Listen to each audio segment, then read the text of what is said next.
രാജ്യങ്ങളിലേക്ക് GCC രാജ്യങ്ങളിലേക്ക് ഇറാന്റെ ആക്രമണം അത് തുടരുന്നുണ്ട്. UAE-യിൽ ഇറാന്റെ ആക്രമണം പ്രതിരോധിക്കുകയാണ് എന്ന് UAE പ്രതിരോധ മന്ത്രാലയം വ്യക്തമാക്കിയിട്ടുണ്ട്. ദുബായിലും അബുദാബി എന്നിടങ്ങളിലെല്ലാം വലിയ രീതിയിലുള്ള നിർദ്ദേശങ്ങൾ, അലേർട്ടുകൾ UAE ഭരണകൂടം നൽകിയിട്ടുമുണ്ട്. ഇപ്പോൾ മുഹമ്മദ് റഹീസ് കൂടി വിവരങ്ങളുമായി ചേരുന്നുണ്ട്. റഹീസ്, ഈ ദിവസം പുലരുമ്പോൾ എന്താണ് UAE-യിലെ, സൗദി അറേബ്യയിലെ, മറ്റ് അറബ് രാജ്യങ്ങളിലെ, GCC രാജ്യങ്ങളിലെ അവസ്ഥ? ഏതെങ്കിലും രീതിയിലുള്ള ആശങ്ക ഇപ്പോഴും അവിടെ നിലനിൽക്കുന്നുണ്ടോ? വലിയ രീതിയിലുള്ള സ്ഫോടന ശബ്ദം കേട്ടതായി അബുദാബിയിൽ നടക്കം റിപ്പോർട്ടുകളുണ്ടല്ലോ. ഈ അബുദാബിയിൽ നിന്നും പിന്നെ നമ്മളിപ്പോൾ സംസാരിക്കുന്നത് ഈ സമയത്ത് ഈ രാവിലെ നൽകിയിട്ടുള്ള അലേർട്ട് UAE പ്രതിരോധ മന്ത്രാലയം പിൻവലിച്ചിരിക്കുന്നു എന്നുള്ള വിവരം കൂടി ഫോണിൽ മെസ്സേജായി ഇതേ സമയം തന്നെ ലഭിക്കുകയാണ്. ഈ രാവിലെ നൽകിയിരുന്ന അലേർട്ട്, അതായത് 1 മണിക്കൂർ മുൻപ് 3 മണിക്ക് ഇന്ന് പലരും അബുദാബിയിലും ദുബായിലും ഒക്കെ ഉറക്കമുണർന്നത് ഇത്തരത്തിലുള്ള ഫോണിലെ അലേർട്ടുകൾ കേട്ടുകൊണ്ടാണ്. 3 മണിക്കാണ് ഈ അലേർട്ട് ഉണ്ടായത്. അതിന് പിന്നാലെയാണ് ഈ അബുദാബിയിലടക്കം ഇന്നലെ സ്ഫോടനം ഉണ്ടായ സ്ഥലങ്ങളിൽ ഏതാണ്ടൊക്കെ അടുത്തായി ഉഗ്ര ശബ്ദം കേട്ടു എന്നുള്ള രീതിയിൽ സ്ഥിരീകരിക്കാത്ത റിപ്പോർട്ട് വരുന്നത്. ഒരു നിലയ്ക്കും UAE ഇത് സ്ഥിരീകരിച്ചിട്ടില്ല.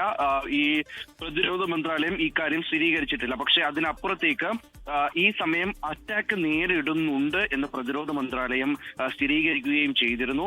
ഇറാൻ ആക്രമണത്തെ തങ്ങൾ തടുത്തുകൊണ്ടിരിക്കുകയാണ്. വിജയകരമായി അത് തടുക്കുവാനും രാജ്യസുരക്ഷയെ ബാധിക്കാത്ത തരത്തിൽ, ജനജീവിതത്തിനെ ബാധിക്കാത്ത തരത്തിൽ അത് നേരിടാൻ പൂർണ്ണ സജ്ജമാണ് എന്നുള്ള തരത്തിൽ അല്പസമയം മുൻപ് തന്നെ ഔദ്യോഗികമായി ഇത്തരത്തിൽ UAE അറിയിക്കുകയുണ്ടായി. ആക്രമണം നടക്കുന്നുണ്ട് എന്ന്. അങ്ങനെയാണ് 3 മണിയോടുകൂടി അലേർട്ട് വരികയും ചെയ്യുന്നത്. എന്നാൽ ഇപ്പോൾ ഒരു 4 മണി ആകുന്ന ആ ഒരു സമയത്ത് ഈ അലേർട്ടിനോട് സഹകരിച്ചതിന് നന്ദി പറഞ്ഞുകൊണ്ട് നിലവിൽ ആ ത്രെറ്റ് ഒഴിവായിരിക്കുന്നു എന്ന് പറയുന്നു. ഏതാണ്ട് സമാനമായി കഴിഞ്ഞ 3 ദിവസം നടന്നത് എന്താണോ അതേ രീതിയിൽ തന്നെയാണ് UAE-യിൽ കാര്യങ്ങൾ പോകുന്നത്. അത്ര തീവ്രമായ രീതിയിലല്ല എന്ന് കൂടി പറയേണ്ടി വരും. കാരണം കഴിഞ്ഞ ദിവസവും അതിനു മുൻപുള്ള ദിവസവും ഈ ഞായർ തിങ്കൾ ദിവസങ്ങളിൽ വലിയ ആക്രമണം പലയിടത്തും ഉണ്ടായിട്ടില്ല. അത് ശനിയാഴ്ച പുലർച്ചെയും ഒപ്പം തന്നെ ഞായറാഴ്ച പുലർച്ചെയും ഉണ്ടായ ആക്രമണങ്ങളുടെ അത്രയും വലിയ തോതിലുള്ള ആക്രമണം, തുടർച്ചയായിട്ടുള്ള ആക്രമണം UAE-യിൽ ഉണ്ടാകുന്നില്ല എന്നുള്ളത് ആശ്വാസകരം തന്നെയാണ്. ഒപ്പം തന്നെ അലേർട്ട് നൽകി 1 മണിക്കൂറിനുള്ളിൽ ഈ അലേർട്ട് പിൻവലിക്കുന്ന രീതിയിലേക്ക് കൂടി കാര്യങ്ങൾ പോകുമ്പോൾ അത് കൃത്യമായി ആളുകൾക്ക് എപ്പോഴാണ് ആക്രമണം നടക്കുന്നതെന്ന് ഓരോ സാധാരണക്കാർക്ക് പോലും മനസ്സിലാവുന്ന നിലയിലേക്ക് UAE കാര്യങ്ങൾ കൊണ്ടുപോയിട്ടുണ്ട്. അവിടെ വ്യാജ വാർത്തകൾക്ക് ഇടമില്ല. അവിടെ മറ്റേതെങ്കിലും തരത്തിൽ ആശങ്ക ഉണ്ടാക്കുന്ന വിവരങ്ങൾക്ക് ഒന്നും ഇടയില്ലാത്ത തരത്തിൽ UAE ആ കാര്യങ്ങളൊക്കെയും മാനേജ് ചെയ്തു വരികയാണ്. അപ്പോൾ 1 മണിക്കൂർ മുൻപുണ്ടായിരുന്ന ഒരു ത്രെറ്റ്, ആ ത്രെറ്റ് അവിടെ ആക്രമണം നടന്നിട്ടുണ്ട് എന്ന് സ്ഥിരീകരിക്കുന്നു. എന്നാൽ 1 മണിക്കൂർ കഴിഞ്ഞതോടുകൂടി അത് പിൻവലിച്ചിരിക്കുന്നു. ഇതിൽ ഏറ്റവും ശ്രദ്ധേയമായ മറ്റൊന്നുകൂടി UAE-യെ സംബന്ധിച്ചിടത്തോളം നടന്നത്, ഇന്നലെ UAE പ്രസിഡന്റ് ദീർഘനാളിനു ശേഷം പൊതുവേദിയിലേക്ക് എത്തുകയായിരുന്നു. അദ്ദേഹം ഇന്നലെ ദുബായ് മാളിലെത്തി കുട്ടികളെ ഉൾപ്പെടെ കണ്ടതിന്റെ ദൃശ്യങ്ങൾ പുറത്തു വരുന്നുണ്ട്. അത് ഒപ്പം തന്നെ ഈ ദുബായിയുടെ കിരീടാവകാശിയായിട്ടുള്ള ഹംദാൻ രാജകുമാരൻ, അദ്ദേഹം ഉപപ്രധാനമന്ത്രി കൂടിയാണ്, UAE പ്രധാനമന്ത്രിയാണ്, ഒപ്പം തന്നെ ഡിഫൻസിന്റെ ചുമതലയുള്ള മന്ത്രിയാണ്. അപ്പോൾ ഇവരൊക്കെയും ചേർന്ന് കൊണ്ട് ഇന്നലെ ദുബായ് മാളിലേക്ക് രാത്രി 9 മണിയോടുകൂടി ഒരു വിസിറ്റ് നടത്തുകയും ഒപ്പം അവിടെ നിന്നവരോടൊക്കെ, അത് കുട്ടികളായിക്കോട്ടെ മുതിർന്നവരായിക്കോട്ടെ, അവരോടൊക്കെയും UAE പ്രസിഡന്റ് അങ്ങോട്ട് പോയി സംസാരിക്കുന്നതിന്റെ ദൃശ്യങ്ങളൊക്കെ പുറത്തു വരുന്നത് സ്വാഭാവികമായിട്ടും ആളുകൾക്ക് നൽകുന്ന ഒരു പോസിറ്റിവിറ്റി, അവരെ ചേർത്ത് പിടിക്കുന്നതിന്റെ ആ ഒരു കരുതൽ പ്രകടിപ്പിക്കുന്നത് ഏറ്റവും പ്രധാനമായിട്ടുള്ളൊരു ഊഷ്മളമായിട്ടുള്ള കാഴ്ച കൂടിയായിരുന്നു. അപ്പോൾ അങ്ങനെയും ആളുകളെ പാനിക് ആക്കാതിരിക്കാൻ UAE മാക്സിമം ശ്രമിക്കുന്നുണ്ട്. ഈ ആക്രമണത്തിലേക്ക് വരികയാണെങ്കിൽ അത് ബഹ്റൈനിലും ഒപ്പം തന്നെ കുവൈറ്റിലുമൊക്കെയാണ് സാധാരണഗതിയിൽ പുലർച്ചെ വലിയ ആക്രമണവും വലിയ ശബ്ദവും ഒക്കെ കേൾക്കുന്നത്. എന്തായാലും ഖത്തറിലോ കുവൈറ്റിലോ ബഹ്റൈനിലോ നിലവിൽ സ്ഥിരീകരിച്ച റിപ്പോർട്ടുകൾ ആക്രമണവുമായി ബന്ധപ്പെട്ട് വന്നിട്ടില്ല. അത് ഏതെങ്കിലും തരത്തിൽ രാവിലെ ആക്രമണം ഉണ്ടായിട്ടുണ്ടെങ്കിൽ ആ റിപ്പോർട്ടുകൾ വരാനുള്ള സമയമായിട്ടേ ഉള്ളൂ. അത് ആ നിലയ്ക്ക് ആക്രമണം തുടരുകയാണെങ്കിൽ അത് വൈകാതെ അത് അറിയാനും കഴിയും. എന്തായാലും ഈ ബഹ്റൈൻ ആയിക്കോട്ടെ, കുവൈറ്റ് ആയിക്കോട്ടെ, ഖത്തർ ആയിക്കോട്ടെ വലിയ തോതിലുള്ള മുന്നൊരുക്കങ്ങളൊക്കെയും നടത്തിയിട്ടുണ്ട്. അവർ ഈ UAE ഉൾപ്പെടെയുള്ള രാജ്യങ്ങൾ നൽകിയിട്ടുള്ള മുൻകരുതലുകളെക്കാൾ കൂടുതൽ മുൻകരുതലുകൾ വെച്ചുകൊണ്ട് തന്നെയാണ് പ്രത്യേകിച്ച് ബഹ്റൈനും ഖത്തറും കുവൈറ്റും ഒക്കെ മുന്നോട്ട് പോകുന്നത്. അപ്പോൾ അവർ ആക്രമണം ഉടൻ അവസാനിക്കും എന്ന് പ്രതീക്ഷിക്കുന്നില്ല. പക്ഷേ ആക്രമണത്തിന്റെ തോത് കുറഞ്ഞു എന്ന് വേണമെങ്കിൽ പറയാം. പല രാജ്യങ്ങളിലേക്കുമുള്ള ആക്രമണത്തിന്റെ തോത് കുറഞ്ഞിട്ടുണ്ട്. അപ്പോൾ അത് മാത്രമല്ല പുലർച്ചെ ഒരു ആക്രമണം ഉണ്ടാകുന്നു. ഒപ്പം തന്നെ ഉച്ചയ്ക്ക് ഏതാണ്ട് ഒരു മണിയോടുകൂടി മറ്റൊരു രീതിയിൽ ആക്രമണം ഉണ്ടാകുന്നു. വൈകിട്ട് ആക്രമണം ഉണ്ടാകുന്നു. ഇങ്ങനെ ഈ ഒരു 3 സമയവും ഏതാണ്ടൊക്കെ കൃത്യമായി വരുന്ന തരത്തിലേക്ക് ആണ് ഇതിന്റെ ഒരു സ്വഭാവം മാറിയിരിക്കുന്നത് എന്ന് കഴിഞ്ഞ ഒരു 2-3 ദിവസത്തെ പാറ്റേൺ നോക്കിക്കഴിഞ്ഞാൽ മനസ്സിലാകും. അപ്പോൾ ആ നിലയിലേക്ക് കുറേയും കൂടിയൊക്കെ കാര്യങ്ങളൊന്ന് കേന്ദ്രീകൃതമായ നിലയിൽ അത് കൃത്യമായി ഇവാലുവേറ്റ് ചെയ്യാൻ പറ്റുന്ന തരത്തിലേക്ക് ഈ ആക്രമണം മാറുന്നുണ്ട്. എന്തായാലും ആശങ്ക വലിയ തോതിൽ വേണ്ട എന്ന രീതിയിലാണ് UAE ഭരണാധികാരികളുടെ ഉൾപ്പെടെയുള്ള ബോഡി ലാംഗ്വേജും ഒപ്പം അവരുടെ നിലയ്ക്ക് നിന്ന് വരുന്ന ഈ അറിയിപ്പുകൾ എല്ലാ മന്ത്രാലയങ്ങളുടെയും അറിയിപ്പിൽ അമിതമായ ആശങ്ക വേണ്ട എന്നുള്ളത് ആവർത്തിച്ച് പറയുന്നുണ്ട്. രാജ്യം ഏത് സ്ഥിതിയെയും നേരിടാൻ സജ്ജമാണ്. അതിനാൽ തന്നെ മറ്റേതെങ്കിലും അനാവശ്യമായിട്ടുള്ള പേടിയുടെ ആവശ്യമില്ല, ഭയം വേണ്ട എന്നുള്ളത് ആവർത്തിച്ച് പറയുന്നുണ്ട്. പക്ഷേ എത്ര നാൾ ഇതേ രീതിയിൽ മുന്നോട്ട് പോകാൻ കഴിയും എന്നുള്ളതൊരു ചോദ്യമായി വരുന്നുണ്ട്. ഇന്നലെ ഉണ്ടായ ഏറ്റവും വലിയൊരു പോസിറ്റിവിറ്റി ഈ പറയുന്ന വിമാനങ്ങൾ വീണ്ടും ഭാഗികമായെങ്കിലും ഷാർജയും അബുദാബിയും ദുബായിലെ 2 വിമാനത്താവളങ്ങളും ഒക്കെ വീണ്ടും പ്രവർത്തിച്ചു. ഫുജൈറ വിമാനത്താവളം അതും ഭാഗികമായി പ്രവർത്തിച്ചു വന്നിട്ടുണ്ട്. അങ്ങനെ UAE-യിലുടനീളം ഏതാണ്ട് എല്ലാ വിമാനത്താവളങ്ങളും ഭാഗികമായി പ്രവർത്തിക്കുന്ന നിലയിലേക്ക് കാര്യങ്ങൾ വന്നിട്ടുണ്ട്. അപ്പോൾ അത് ആളുകളെ സംബന്ധിച്ചിടത്തോളം വലിയ ആശ്വാസം നൽകുന്ന ഒന്നാണ്. അത്ര വലിയൊരു ത്രെറ്റ് നേരിടുന്ന സമയമാണെങ്കിൽ സ്വാഭാവികമായിട്ടും വിമാന സർവീസുകൾ ഇത്തരത്തിൽ തുടരാൻ കഴിയില്ല. അപ്പോൾ ഒരു വലിയ തോതിലുള്ള ആക്രമണം ഉണ്ടാകില്ല, അല്ലെങ്കിൽ ജനവാസ മേഖലയെ കേന്ദ്രീകരിച്ചുള്ള ആക്രമണം ഉണ്ടാകില്ല, തങ്ങൾക്ക് നേരെ ഒരു ആക്രമണം ഉണ്ടാകില്ല എന്നുള്ളൊരു പ്രതീക്ഷ ജനങ്ങളിലേക്ക് പങ്കുവയ്ക്കാൻ ഈ നീക്കത്തിനും കഴിഞ്ഞിട്ടുണ്ട്. മറ്റ് ചില നിയന്ത്രണങ്ങളൊക്കെ എന്തായാലും തുടരുകയാണ്. ഈ റിമോട്ട് വർക്കും റിമോട്ട് ലേണിംഗും ഒപ്പം അത്തരത്തിൽ ചില വിനോദസഞ്ചാര കേന്ദ്രങ്ങൾ അടച്ചിട്ടതും ആ നിലയിലേക്കൊക്കെ ഉള്ള നിയന്ത്രണങ്ങൾ 2 ദിവസം കൂടി തുടരും. സാധാരണഗതിയിൽ നാളെ കൂടി തുടരുമെന്നാണ് ആദ്യം ലഭിച്ചിരുന്ന വിവരം. അപ്പോൾ അത് അങ്ങനെ തന്നെ തുടരും എന്നാണ് അറിയുന്നത്. ഒപ്പം തന്നെ ഈ ചരക്ക് ഗതാഗതം സുഗമമാക്കാനായി നേരത്തെ ഈ പകൽ സമയങ്ങളിലൊക്കെയും ഹെവി ട്രക്കുകൾക്ക് നിയന്ത്രണം ഉണ്ടായിരുന്നു. അതൊക്കെയും മാറ്റിയിട്ടുണ്ട്. നാളെ വൈകുന്നേരം വരെ ഹെവി ട്രക്കുകൾക്കൊക്കെ 1-2 റോഡ് ഒഴിച്ച് ബാക്കി എല്ലായിടത്തും വഴി യാത്ര ചെയ്യാൻ കഴിയും എന്ന നിലയിലേക്ക് കാര്യങ്ങൾ എത്തിച്ചിട്ടുണ്ട്. ഈ ഭക്ഷണ ദൗർലഭ്യതയോ അല്ലെങ്കിൽ മറ്റേതെങ്കിലും തരത്തിലുള്ള ഒരു ത്രെറ്റ് രാജ്യം നേരിടുന്നില്ല എന്നുള്ളത് ആവർത്തിച്ച് ഉറപ്പിച്ച് ഓരോ മന്ത്രാലയങ്ങളും വ്യക്തമാക്കുകയാണ്. ഓരോ എമിറേറ്റുകളും വ്യക്തമാക്കുന്നു. ഒപ്പം തന്നെ ഗൾഫ് മേഖല ഒന്നാകെ ഓരോ രാജ്യങ്ങളും വ്യക്തമാക്കുന്നു. ഇതിൽ ഇനി നിർണായകമായി വരുന്നത് അല്ലെങ്കിൽ ഏതെങ്കിലും തരത്തിൽ ഒരു ഇമ്പാക്ട് ഉണ്ടാക്കാൻ പറ്റുന്ന ഇടപെടൽ നടത്തുന്നത് സ്വാഭാവികമായിട്ടും ഒമാനായിരിക്കും.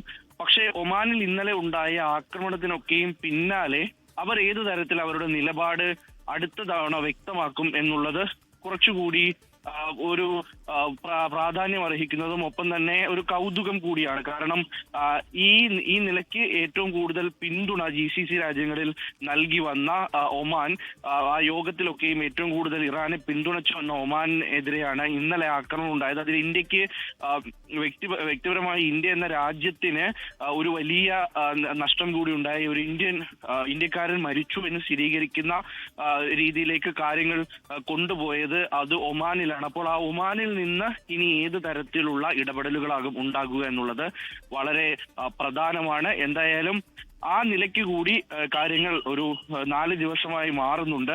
4 ആഴ്ചയിലെ യുദ്ധം ഉണ്ടാകുമെന്ന് അമേരിക്കൻ പ്രസിഡന്റ് ഡൊണാൾഡ് ട്രംപ് പറയുമ്പോൾ ആ 4 ദിവസത്തിലേക്ക് കടക്കുമ്പോൾ ആക്രമണത്തിന്റെ തോത് GCC രാജ്യങ്ങളിലുടനീളം കുറഞ്ഞിട്ടുണ്ട് എന്ന് പറയാം. അത്ര ഭീകരമായ ആക്രമണം ഉണ്ടാകുന്നില്ല. മാത്രമല്ല ഈ ഉഗ്ര ശബ്ദം കേൾക്കുന്നുണ്ട്. അത് സത്യമാണ്.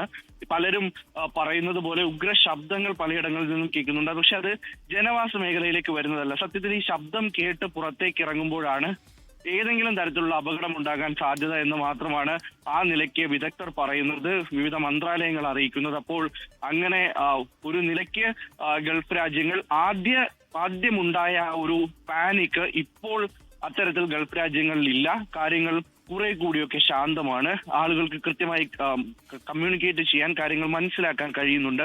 അപ്പോൾ അത് വലിയ തോതിൽ ഒരു ഇമ്പാക്ട് ഉണ്ടാക്കുകയും ചെയ്തിട്ടുണ്ടെന്നാണ് മനസ്സിലാകുന്നത്. ദിൽന. ശരി റഹീസ്, ആ രീതിയിൽ ആശ്വാസകരമായ ഒരു അന്തരീക്ഷം നിലവിൽ ഗൾഫ് രാജ്യങ്ങളുണ്ട്. പക്ഷേ ഏത് നിമിഷവും എന്തും സംഭവിക്കാമെന്ന ഒരു ആശങ്ക ഇപ്പോഴും നിലവിൽ ഉണ്ട്. ഇന്നലെ തൊട്ട് ചില സർവീസുകൾ ആരംഭിച്ചിട്ടുണ്ടല്ലോ, ആ സർവീസുകൾ ഇന്നും തുടരും. ഇന്ത്യകൾ ഉൾപ്പെടെയുള്ള സർവീസുകൾ ഇന്നും തുടരും എന്ന് ഇന്നും ആരംഭിക്കും എന്ന് മനസ്സിലാക്കുന്നു. ഏത് രീതിയിലുള്ള സർവീസുകൾ, അവിടെയെല്ലാം കുടുങ്ങിക്കിടക്കുന്ന ആളുകളെ തിരിച്ച് എത്തിക്കുന്നത് ഉൾപ്പെടെയുള്ള കാര്യങ്ങളിൽ എന്താണ് സംഭവിക്കുക തുടങ്ങിയ കാര്യങ്ങളിൽ റഹീസ് വ്യക്തതയുണ്ടോ? ഇന്ത്യയിലേക്ക്, കേരളത്തിലേക്ക്, കൊച്ചിയിലേക്കെല്ലാം ഏത് രീതിയിൽ സർവീസുകൾ നടക്കും എന്നാണ് മനസ്സിലാക്കുന്നത്? ഇതിന് ഈ വിമാനത്താവളങ്ങളൊക്കെ ഭാഗികമായി തുറന്നിട്ടുണ്ട് എന്നുള്ള വിവരത്തിനോടൊപ്പം തന്നെ ഈ ഓരോ എയർലൈൻസും ഒപ്പം തന്നെ ഓരോ വിമാനത്താവളങ്ങളിൽ നിന്നും വന്ന അറിയിപ്പിൽ കൃത്യമായി തങ്ങൾ പുറപ്പെടേണ്ട വിമാനം അവിടെ ഉണ്ടോ, ആ പാസഞ്ചർ ലിസ്റ്റിൽ തങ്ങളുടെ പേരുണ്ടോ എന്ന് ഉറപ്പിച്ചതിന് ശേഷം മാത്രം എയർപോർട്ടിലേക്ക് എത്തണം എന്നുള്ള നിർദ്ദേശം നൽകിയിട്ടുണ്ട്. ആദ്യഘട്ടത്തിൽ ഇന്നലെ അബുദാബിയിൽ നിന്ന് പുറപ്പെട്ട വിമാനങ്ങളെല്ലാം ഓരോ യാത്രക്കാരെയും വിളിച്ച് അവർ യാത്രയ്ക്ക് തയ്യാറാണോ എന്ന് ചോദിച്ച് അവരെ ലക്ഷ്യസ്ഥാനത്തേക്ക് എത്തിക്കുന്ന തരത്തിലായിരുന്നു. അത് സ്വാഭാവികമായിട്ടും എത്തിഹാദും പിന്നീട് ഫ്ലൈ ദുബായ്, ഒപ്പം തന്നെ അങ്ങനെ പ്രധാനപ്പെട്ട ഈ വിമാന സർവീസുകളൊക്കെയും വിമാന കമ്പനികളൊക്കെയുമാണ് സർവീസ് നടത്താൻ തീരുമാനിച്ചപ്പോൾ വിമാനം ഏതൊക്കെയാകും എന്നുള്ളത് ഏറ്റവും ഒടുവിലെ സമയം മാത്രമായിരിക്കും അത് കൺഫേം ആവുക. ഏതെങ്കിലും നിലയ്ക്ക് അത് മുൻകൂട്ടി ഈ വിമാനം ഇന്ന സമയത്ത് പുറപ്പെടും എന്ന് നേരത്തെ കൂട്ടി പറയുന്നത് ഏതാണ്ട് അസാധ്യമാകും എന്ന നിലയിലാണ് ഈ വിമാന കമ്പനികളുമായി ബന്ധപ്പെട്ടവരൊക്കെയും പ്രതികരിക്കുന്നത്. അത് ഒമാനിലേക്കും ഒമാനിൽ നിന്ന് തിരിച്ചുമൊക്കെ ഈ വിമാനങ്ങൾ ഉണ്ട് എന്നുള്ള വിവരം വന്നതുമായി ബന്ധപ്പെട്ട് നമ്മൾ നടത്തിയ ഒരു അന്വേഷണത്തിൽ അത് ആ സമയത്ത് മാത്രമേ ആ വിമാനം ഉണ്ടാവുകയുള്ളൂ എന്ന് കൃത്യമായി പറയാൻ കഴിയുള്ളൂ. കാരണം അനുനിമിഷം മാറിക്കൊണ്ടിരിക്കുന്ന സാഹചര്യമാണ് ഗൾഫ് രാജ്യങ്ങളിലുടനീളം ഉണ്ടാകുന്നത്. അപ്പോൾ ഏതെങ്കിലും നിലയ്ക്ക് മുൻകൂട്ടി ആളുകൾ വളരെ നേരത്തെ വിമാനത്താവളത്തിലേക്ക് എത്തി അല്ലെങ്കിൽ പാസഞ്ചർ ലിസ്റ്റിൽ പേരുണ്ടോ എന്നുള്ളത് നോക്കാതെ എത്തുകയും കൃത്യമായ അറിയിപ്പ് ലഭിക്കാതെയും ഒക്കെ വന്നു കഴിഞ്ഞാൽ കൂടുതലായി ഒരുപക്ഷെ അവർ എയർപോർട്ടിൽ കുടുങ്ങിപ്പോകാനൊക്കെ സാധ്യതയുണ്ട്. അതുകൊണ്ട് കൃത്യമായി വെബ്സൈറ്റുകളിൽ ചെക്ക് ചെയ്ത് ഒപ്പം തന്നെ മെയിൽ സന്ദേശങ്ങൾ നോക്കി, മെസ്സേജുകൾ നോക്കി മാത്രമേ ഈ വിമാനത്താവളങ്ങളിലേക്ക് എത്താവൂ എന്നുള്ള കാര്യം അടിവരയിട്ട് പറയേണ്ടതാണ്. കൃത്യമായി വീണ്ടും വീണ്ടും ഓർമ്മിപ്പിക്കേണ്ട ഒന്നുകൂടിയാണ്. അപ്പോൾ ഈ ഒരുവിധം പ്രധാനപ്പെട്ട വിമാന സർവീസുകളൊക്കെയും അവർ നടത്തുന്നുണ്ട്, അവർ സർവീസ് നടത്തും എന്നുള്ളത് ഈ വിമാന കമ്പനികളൊക്കെ അറിയിച്ചിട്ടുണ്ട്. പക്ഷെ എത്ര സർവീസ് ഉണ്ടാകും എന്നുള്ള കാര്യത്തിൽ ഇനിയും അവ്യക്തതയുണ്ട്.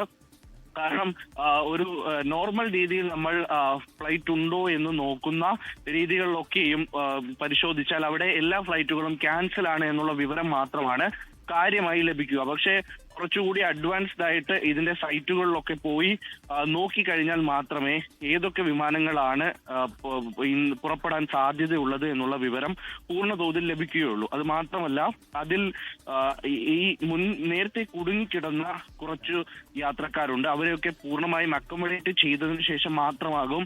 അല്ലാതെ റെഗുലറായി യാത്ര ചെയ്യാൻ ടിക്കറ്റ് എടുത്തവർക്ക്, ഇതേ ദിവസങ്ങളിലൊക്കെ ടിക്കറ്റ് എടുത്തവർക്ക് സാധ്യത ഉണ്ടാകുക. അത് മാത്രമല്ല, ഈ ബാഗേജുകൾ ഇപ്പോഴും ചില വിമാനത്താവളങ്ങളിൽ കുടുങ്ങിക്കിടക്കുന്ന യാത്രക്കാരുണ്ട്. അങ്ങനെയുള്ള യാത്രക്കാർ അവർക്കൊക്കെ ഒരു മുൻഗണന ലഭിക്കുമെന്നാണ് പ്രതീക്ഷ. അപ്പോൾ ഈ ഫ്ലൈറ്റ് ഉണ്ടോ എന്ന് നോക്കുക, ഒപ്പം തന്നെ ആ ഫ്ലൈറ്റിൽ യാത്ര ചെയ്യാൻ അവരുടെ പാസഞ്ചർ ലിസ്റ്റിൽ പേരുണ്ടോ എന്നുള്ളതും വളരെ പ്രധാനമായിരിക്കും. അത് ഇങ്ങനെ ഒരു സാഹചര്യം വരുമ്പോൾ സ്വാഭാവികമായിട്ടും അത് അതേ വിമാന സർവീസ് കമ്പനിയുടെയും ഒപ്പം തന്നെ അധികൃതരുടെയും ഒക്കെ ഒരു നിർദ്ദേശപ്രകാരം അവരുടെ ഒരു കൺവീനിയൻസ് അനുസരിച്ച് അവരുടെ പ്രാധാന്യം നോക്കിയിട്ടൊക്കെയാണ് ഈ നിലയ്ക്ക് ഈ പാസഞ്ചേഴ്സ് ലിസ്റ്റ് ഒക്കെയും ഉണ്ടാക്കുന്നത്. അപ്പോൾ അതിൽ ഏത് നിലയ്ക്കാകും ഉൾപ്പെട്ടിട്ടുണ്ടാവുക എന്നതൊക്കെ അറിഞ്ഞിട്ട് മാത്രമേ വിമാന സർവീസുമായി ബന്ധപ്പെട്ടുള്ള കാര്യങ്ങളിലേക്ക് കടക്കാൻ കഴിയുകയുള്ളൂ.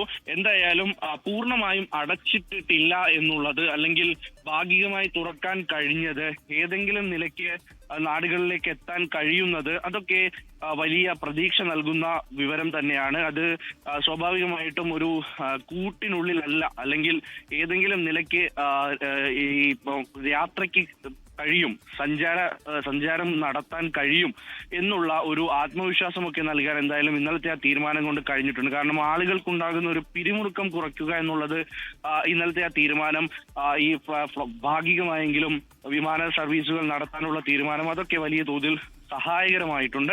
അപ്പോൾ അത് തുടർന്നും ഉണ്ടാകും എന്നുള്ള പ്രതീക്ഷയാണ് ഉള്ളത്. അങ്ങനെ സർവീസുകൾ നടത്തി കഴിഞ്ഞാൽ അത് ഇന്നലെ ഇറാൻ ഉച്ചയ്ക്ക് ആക്രമണം നടത്തിയതിനു ശേഷം പിന്നീട് ആക്രമണം നടത്തിയിരുന്നില്ല. ഏതാണ്ട് രാത്രി വരെയും ഒക്കെ വലിയ ആക്രമണത്തിന്റെ വിവരങ്ങളൊന്നും ലഭിച്ചിരുന്നില്ല.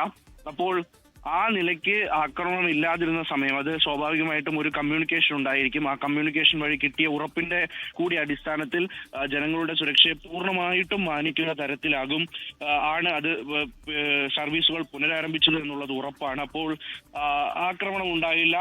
അടിയന്തരമായി നാടുകളിലേക്ക് എത്തേണ്ടവർ, കുടുങ്ങിക്കിടന്നവർ, കണക്ഷൻ ഫ്ലൈറ്റ് മുഖാന്തരം ദുബായിൽ ഇറങ്ങി പിന്നീട് ഇവിടെ നിന്ന് യാത്ര ചെയ്യാൻ കഴിയാതിരുന്നവർ, അവർക്കൊക്കെ തങ്ങളുടെ ലക്ഷ്യസ്ഥാനത്തേക്ക് എത്താൻ വേണ്ടി കഴിഞ്ഞിട്ടുണ്ട് എന്നുള്ള ആശ്വാസമുണ്ട്. അതിനപ്പുറത്തേക്ക് ഒരു രാഷ്ട്രം കുറച്ചുകൂടിയൊക്കെ ഫ്രീ ആയി ആദ്യ ദിവസത്തെ ആ ഒരു അന്തരീക്ഷത്തിൽ നിന്നും കുറെ കൂടിയൊക്കെ ഫ്രീ ആയി എന്നുകൂടി പറയാൻ കഴിയുന്ന ഒരു സാഹചര്യം നിലവിൽ എന്തായാലും ഈ എയർപോർട്ടുമായി ബന്ധപ്പെട്ട്, ഫ്ലൈറ്റുകളുമായി ബന്ധപ്പെട്ടൊക്കെയും ഉണ്ടായിട്ടുണ്ട്. അത് വലിയ തോതിൽ ആശ്വാസം നൽകുന്നുണ്ട്.